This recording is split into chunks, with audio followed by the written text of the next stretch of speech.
નમસ્કાર વિદ્યાર્થી મિત્રો, કેમ છો? મજામાં? અત્યારે આપણે ધોરણ 11 માં એસપીસીસી વિષયમાં આગળ વધીએ છીએ. તો વિદ્યાર્થી મિત્રો, છેલ્લે આપણે ભાગ 1 એમાં ચેપ્ટર નંબર 3 કે વાણિજ્ય પત્ર વ્યવહારનો બાહ્ય દેખાવ કેવો હોવો જોઈએ, કે વાણિજ્ય પત્ર વ્યવહાર કરીએ છીએ એ સમય દરમિયાન પત્ર જે છે એ આપણું સૌથી મહત્વનું કોમ્યુનિકેશનનું માધ્યમ છે, જેના દ્વારા આપણો જવાબ કે સવાલ જે છે એ સામે સુધી કે આપણો જે કોમ્યુનિકેશનનો જે મહત્વનો મુદ્દો જે છે, જે આપણો હેતુ જે છે એ પત્ર દ્વારા સિદ્ધ થવાનો છે. એટલા માટે આ પત્રનો બાહ્ય દેખાવ કેવો હોવો જોઈએ એના વિશેની થોડીક માહિતી આપણે મેળવી છે, જેમાં આપણે આ બાહ્ય દેખાવના અગત્યના સૌથી કહી શકાય એવા 6 મુદ્દાની વાત કરી હતી, જેમાં પત્રનો બાહ્ય દેખાવ, રંગ, ટાઈપિંગ, એની ગુણવત્તા જેવા અલગ અલગ મુદ્દાઓની વાત કરી હતી, જેમાં એક મુદ્દાની ગયા લેક્ચરમાં આપણે ચર્ચા કરી, જે સૌથી મહત્વનો અને અગત્યનો હતો. ત્યારબાદ હવે અત્યારે આપણે કુલ 2 પ્રશ્ન જે છે એ આપણે સમજવાના છે, જેમાંનો બીજો મુદ્દો એટલે કે વાણિજ્ય પત્ર વ્યવહારમાં ટાઈપિંગ વિશેની માહિતી આપવાની છે. તો ટાઈપિંગ શબ્દ જે છે એનાથી આપ સૌ પરિચિત હશો. ટાઈપિંગ એટલે શું? તો આપ સૌએ જે છે એ કોમ્પ્યુટરના માધ્યમથી કોઈ વર્ડમાં, એક્સેલમાં કોઈને કોઈ માહિતી લખી હશે, ટાઈપ કર્યું હશે. તો વર્તમાનમાં જે છે એ આધુનિક યુગમાં હાથથી લખેલા પત્ર, હસ્તલિખિત પત્રનો ઉપયોગ થતો હતો નહીં, નથી થતો. તો વર્તમાનમાં શેનો ઉપયોગ થાય છે? તો અત્યારે જે છે એ ટાઈપિંગ કરેલા પત્રનો ઉપયોગ કરવામાં આવે છે. હવે પાછળનું કારણ શું છે તો એ આપણામાં સમજવાનું છે, કારણ કે હાથથી લખેલા હસ્તલિખિત પત્ર હોય તેમાં ઘણી વખત ભૂલ થવાની સંભાવના રહે છે. એમાં અક્ષર અથવા તો એમાં જે છે એ ભૂલ થવાની સંભાવના ઘણી બધી છે. ડાઘ રહી જાય ઘણી વખત લખતી વખતે, અથવા તો કોઈ નુકસાની થવાની પણ સંભાવના છે. પરંતુ જો એ જ પેપર જે છે એ કોમ્પ્યુટરમાં ટાઈપ કરેલું હોય એકદમ સરસ અક્ષરે, અને પછી એ પ્રિન્ટ કઢાવીને આપણે મોકલીએ તો એ એકદમ સરસ અને સુઘડ લાગશે. તો એ બંને આપણે કલ્પના કરી શકીએ, વિચારી શકીએ કયું સારું છે. તમને એમ કીધું કે તમે તમારી સ્કૂલના પ્રિન્સિપાલને પત્ર લખો, તમે હાથથી પત્ર લખીને આપો અને તમે કોમ્પ્યુટરમાં ટાઈપ કરીને સરસ આપો, તો બેમાં કેટલો ફેર પડે?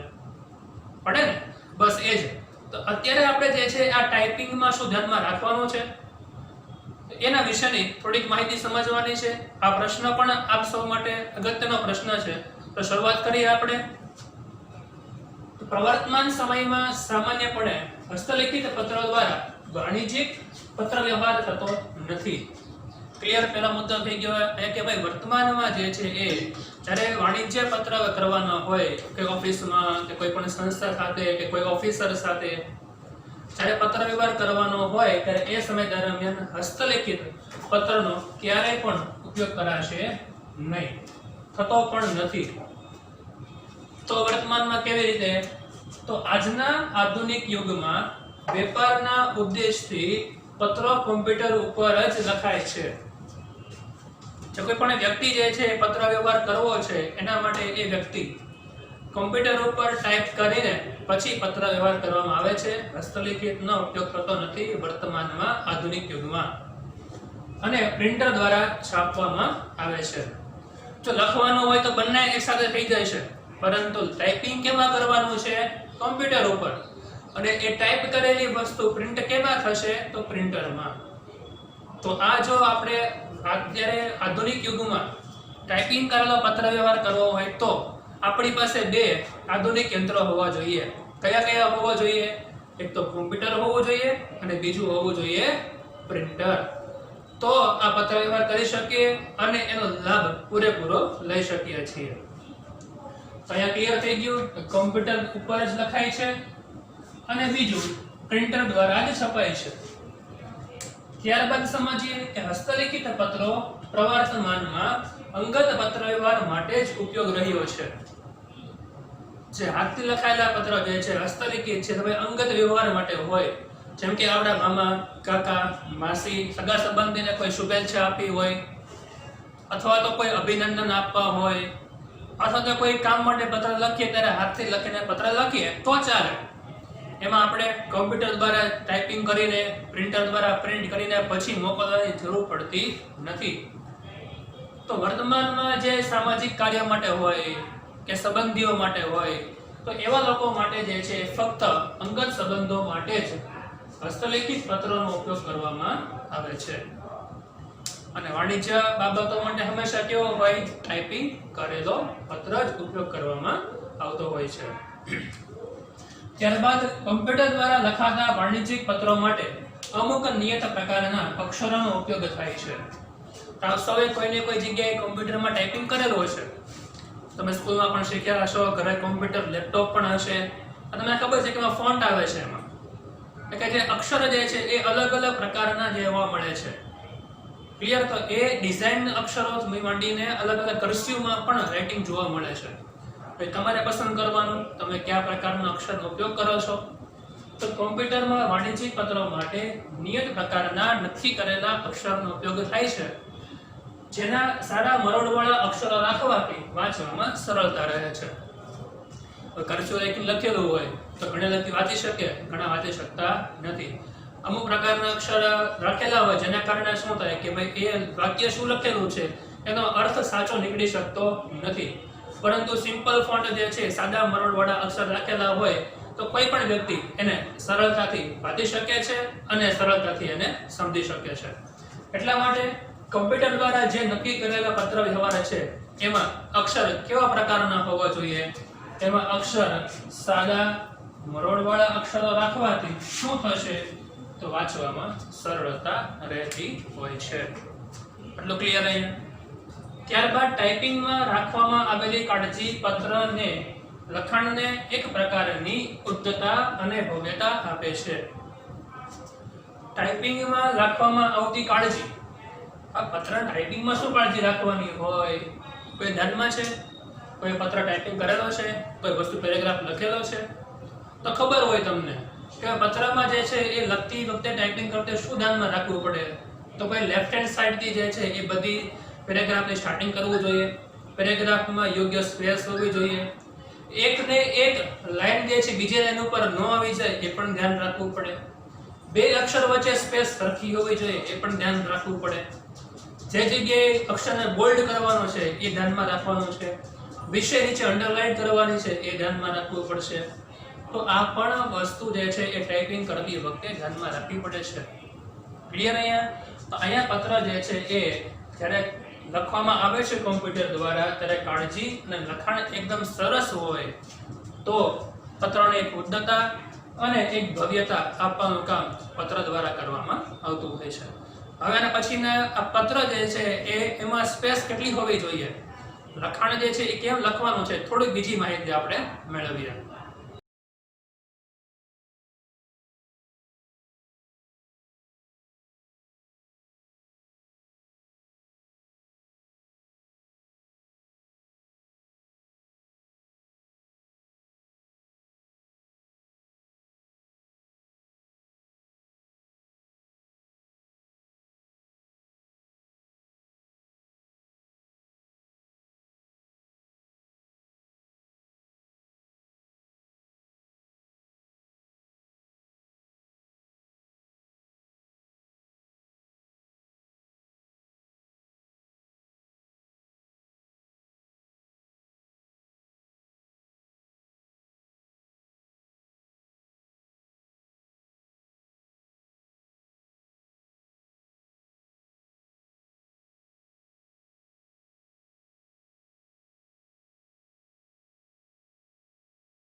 તો પત્રના ટાઈપિંગ વખતે ખાસ બીજી મહત્વની બાબત ધ્યાનમાં રાખવાની છે કે કમ્પ્યુટરની મદદથી તૈયાર કરેલા પત્રની એક કરતાં વધુ નકલો જોઈતી હોય તો પણ આપણે પ્રિન્ટરની મદદથી ઝડપથી એક સાથે આપણે મેળવી શકીએ છીએ.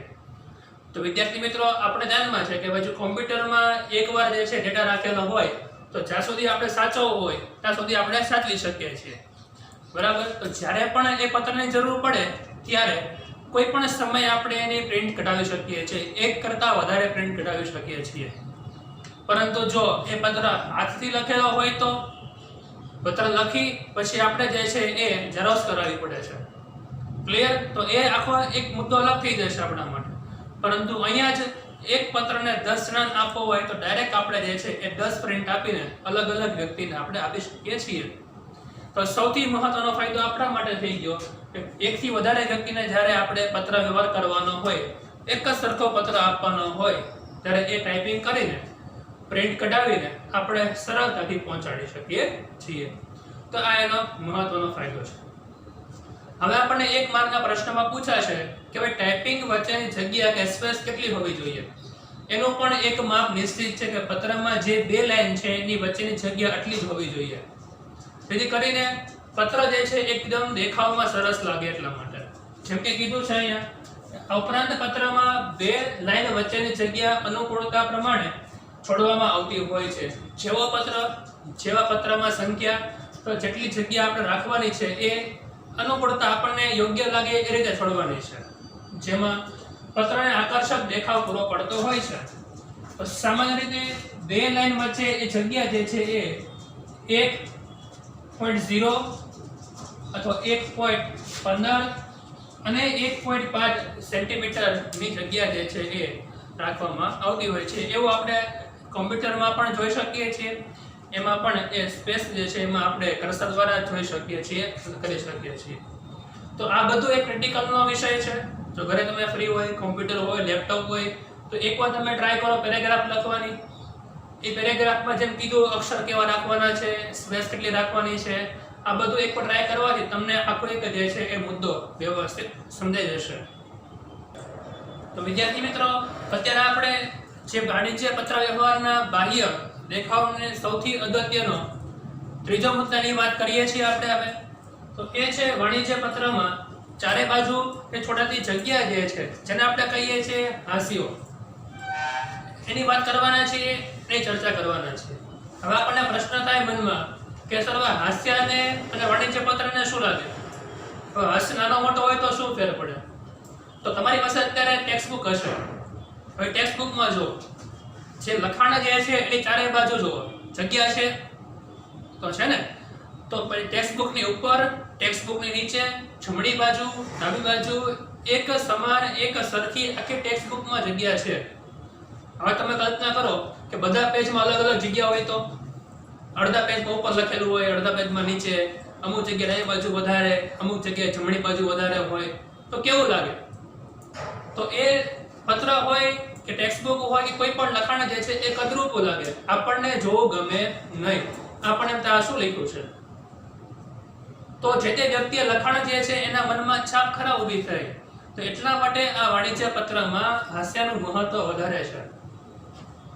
આમાં હાસ્ય માટે પણ એ સ્પેસિફિક જે છે એક માપ છે, કેટલું માપ હોવું જોઈએ, કઈ બાજુ હોવું જોઈએ, એનું પણ એ આપણને આમાં માહિતી આપેલી છે.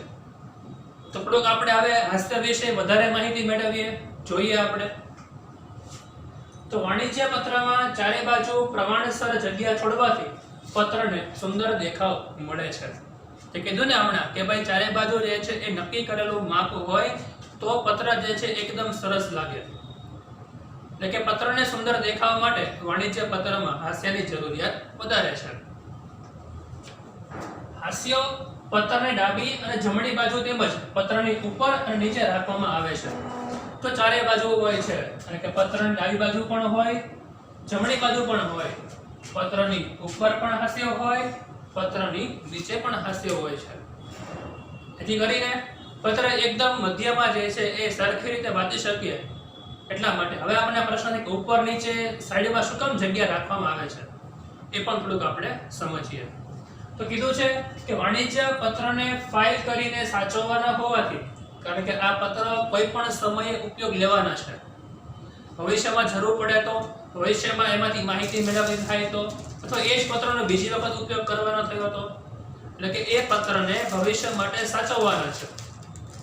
સાચવવા માટે આપણે એને ફાઇલ કરવી પડશે. તો અહીંયા જે છે એ પત્રને ફાઇલ કરીને સાચવવાના હોવાથી પત્રની જમણી બાજુના પ્રમાણમાં ડાબી બાજુનો હાંસિયો પહોળો હોવો જોઈએ. કારણ કે તમે પત્ર ફાઇલ કરો અને કે ડાબી બાજુ જે છે એમાં તમે પંચિંગ થી ઘણા કરીને તમે ફાઇલ કરવાનો છે. પરંતુ જો એ બે બાજુ સરખી જગ્યા હોય તો પંચિંગ જે છે એ અક્ષર ઉપર આવી જશે અને અક્ષર જે છે એ દબાઈ જશે, સરખું વાંચી શકીએ નહીં. એટલા માટે જો જમણી બાજુ કરતા ડાબી બાજુનો હાંસિયો જે છે એ મોટો હોય તો આપણે જે છે એ પંચિંગ વ્યવસ્થિત કરી અને સરસ રીતે ફાઇલ કરી શકીએ અને કોઈ પણ સમયે સરખી રીતે વાંચી શકીએ છીએ. ટેક્સ્ટબુક પણ જો જે એમાં જે પિન મારેલી જે છે બરાબર એનો ભાગ હશે વધારે હશે, કારણ કે એમાંથી અમુક અડધા ઇંચ જેટલો ભાગ જે છે એ પિનમાં અંદર દબાઈ ગયેલો હશે. સમજાણું આ? એટલે કે એના કારણે જે છે એ ડાબી બાજુનો ભાગ વધારે મોટો હોય અને જમણી બાજુનો ભાગ પ્રમાણમાં થોડો નાનો હોય છે. તો એ કેટલો નાનો મોટો હોવો જોઈએ એનું પણ એક સ્પેસિફિક માપ આપણને આપેલું છે. તે તમને એક્ઝામમાં પૂછાય છે અને તમારે લખવાનું છે આ ખાસ આંકડા જ્યારે આ પ્રશ્ન પૂછાય ત્યારે. તો સામાન્ય રીતે આપણે કીધું ત્યારે જમણી બાજુનો હાંસિયો 1 ઇંચનો હોવો જોઈએ. કેટલા કીધું છે આપણને? 1 ઇંચનો. અને પત્રની ડાબી બાજુનો હાંસિયો જે છે એ 1.5 એટલે કે 1.5 ઇંચનો હોવો જોઈએ. જેથી કરીને વાણિજ્ય પત્રને ફાઇલ કરવાનું હોવાથી એ સમય દરમિયાન કોઈ પ્રશ્ન ઊભા ન થાય, સરસ રીતે ફાઇલિંગ થઈ જતું હોવાને કારણે.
ત્યારબાદ મુદ્દામાં આગળ વધીએ છીએ કે જે રીતે કાગળ ઉપર અને નીચેની બાજુએ પણ જગ્યા છોડવામાં આવતી હોય છે. જેમ સમજ્યા કે ભાઈ જમણી અને ડાબી બાજુ જે છે એ પ્રમાણ નક્કી છે, એમ ઉપર અને નીચે પણ હાંસિયામાં કેટલી જગ્યા મૂકવાની છે એનું પ્રમાણ નક્કી કરેલું છે અને તેનું પ્રમાણ ડાબા અને જમણા હાંસિયા મુજબ નક્કી કરવામાં આવતું હોય છે કે ડાબી જમણી બાજુ કેટલું પ્રમાણ છે એના આધારે પત્રના હાંસિયામાં ઉપર અને નીચેના આધારે નક્કી કરવામાં આવતું હોય છે. જેમ કે કાગળ ઉપર તરફ નીચેની સરખામણીએ વધુ જગ્યા છોડવામાં આવતી હોય છે. અહીં આપણને સ્પેસિફિક કોઈ કારણ નથી આપેલું. પહેલામાં કારણ શું હતું કે ભાઈ ડાબી બાજુએ જે છે એ પત્ર ફાઇલિંગ કરવું હતું એટલા માટે જગ્યા જે છે એ 1.5 ઇંચ આપવામાં આવી હતી. પરંતુ અહીંયા જે છે એ ઉપરની બાજુએ જગ્યા વધારે અને નીચેની બાજુએ જગ્યા ઓછી એનું કોઈ સ્પેસિફિક કોઈ કારણ આપવામાં આવેલું નથી. એ પત્રમાં જે છે એ પત્ર લખનાર જે છે પત્ર લેખકના હાથમાં છે કે ઉપર નીચે કેટલી જગ્યા રાખવી. ઘણી વખત કોઈ પત્ર લેખક જે છે એ ઉપર નીચે બંને જગ્યા સરખી રાખે છે. તો ઘણા બધા પત્ર લેખક જે છે એ ઉપર નીચે જે છે એ બંને જગ્યાએ પ્રમાણ અલગ અલગ પણ જોવા મળતું હોય છે. આપણે સામાન્ય રીતે વિચારી શકીએ કે ભાઈ ઘણી વખત કોઈ પત્ર હોય તો કોઈ નોટ કરવી હોય, કંઈ લખવું હોય તો હાસ્ય મોટો હોય તો લખી શકીએ આપણે, કદાચ એવું હોઈ શકે. અથવા તો હાસ્ય મોટો હોવાના કારણે કોઈ વિશેષ નોંધ કરવી હોય તો એ પણ લખી શકીએ છીએ આપણે. તો એના કારણે પણ ઘણા લેખકો જે છે એ ઉપર હાસ્ય વધારે પણ રાખતા હોય છે. હવે આપણે જોઈએ ખાસ અહીંયા કે કાગળની નીચે અને ઉપરની બાજુ સાઈઝ કેટલી હોય તો કાગળની નીચેની બાજુનો હાંસિયો જે છે એ 1 ઇંચ નો આપવામાં આવતો હોય છે અને કાગળની ઉપરની બાજુનો હાંસિયો જે છે એ 1.5 ઇંચનો આપવામાં આવતો હોય છે. ક્લિયર અહીંયા? તો આ પણ એક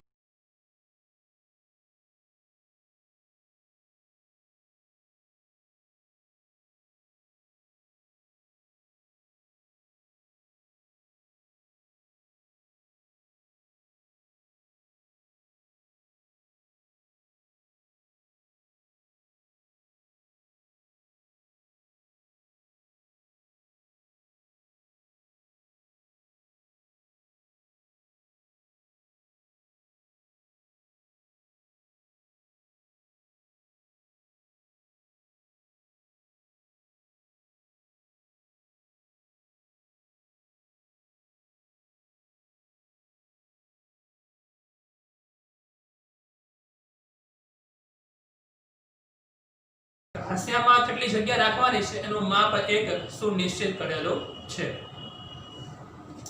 તો કેટલાક પત્ર લેખકો કાગળની ઉપર નીચે સરખી જગ્યા છોડવાનું પસંદ કરતા હોય છે. જેમ કીધું એવી રીતે કે લેખકના હાથમાં છે એ લેખક કાગળને ધ્યાનમાં રાખીને લખાણને ધ્યાનમાં રાખીને હાસ્યો જે છે નક્કી કરતા હોય છે. ઘણી વખત જે છે એ હાસ્યો રાખ્યા વિના ટાઈપ કરેલો અથવા તો લખેલો પત્ર કદરૂપો લાગે છે. જેમ તમને શરૂઆતમાં કીધું કે ચારે બાજુ કઈ જગ્યા નક્કી જ ન હોય, બરાબર, કે જ્યાં જગ્યા જરૂર મળે ત્યાં વધારે લખી નાખેલું હોય, ક્યાંક ઓછું લખી નાખેલું હોય, ઘણી જગ્યાએ ઉપર વધારે જગ્યા હોય તો ક્યાંક નીચે જગ્યા વધારે આપી દીધી હોય. તો એવું જે છે એક સમાન લાગે નહીં, સરખું નથી લાગતું. એટલા માટે આ હાસ્યો જે છે એ સૌથી વધુ અને મહત્વનો આપણા માટે અહીંયા બની જતો હોય છે. આમ જોઈએ તો નાનો હાસ્યો ધરાવતા પત્રમાં લખાણ માપનું હોવા છતાંય પત્ર ભરચક લાગે છે, જે યોગ્ય કહેવાતો નથી. કે જેમ કીધું કે પત્ર જે છે એમાં હાસ્યો નાનો હોય, ચારે બાજુ જગ્યા થોડેલી હોય તો જે એકદમ પત્રનું જે લખાણ જે છે ભરચક થઈ જશે. હવે ટેક્સ્ટ બુકમાં જોવો આપણે કે ચારે બાજુ જગ્યા કેવી આપેલી છે, સરખી આપેલી છે, તો આપણને લખાણ એકદમ ચોખ્ખું દેખાય, સ્વચ્છ દેખાય. પરંતુ જગ્યા ઓછી હોય, લખાણ વધારે હોય તો, હાસ્યો નાનો હોય, લખાણ વધારે હોય તો યોગ્ય લાગતું નથી. એટલા માટે આ હાસ્યો જે છે એ પત્રના લખાણને એક ચોક્કસ જે છે એ સુઘડ રીતે દર્શાવવા માટે ઉપયોગ કરવામાં આવતો હોય છે અને એનું એક ચોક્કસ માપ પણ આપણા માટે અહીંયા અપેક્ષિત કરેલું છે. તો વિદ્યાર્થી મિત્રો, આપ સૌને જે આજે પ્રશ્ન 2 સમજ્યા છીએ એ તમને સમજાઈ ગયા છે. એમાં તમારા જે હોમવર્કમાં જે છે એ વાણિજ્ય પત્ર વ્યવહારમાં ચારે બાજુ થોડાથી જગ્યા એટલે કે હાસ્ય વિશે તમારે નોંધ લખવાની છે. એ તમને ટેક્સ્ટ બુકના પેજ નંબર 15 ઉપર તમને મળી જશે.